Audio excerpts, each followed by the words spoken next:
L'évangile de Jean remplit son objectif d'évangélisation des perdus. Pleinement Dieu et pleinement homme, Jésus s'est affirmé dans le verset 13 du chapitre 3 de Jean. C'est le verset biblique le plus connu et souvent utilisé dans les études bibliques d'évangélisation. Dans les rencontres enregistrées entre Jésus et Nicodème et la femme au puits, au chapitre 3-4, nous apprenons beaucoup du modèle d'évangélisation personnelle de Jésus. Ses paroles réconfortantes à ses disciples avant sa mort sont toujours d'un grand réconfort dans les moments de tristesse.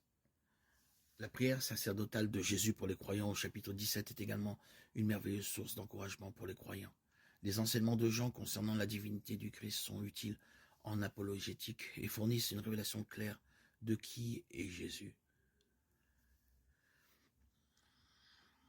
L'union hypostatique est le terme utilisé pour décrire comment Dieu le Fils Jésus-Christ a pris une nature humaine tout en restant pleinement Dieu en même temps.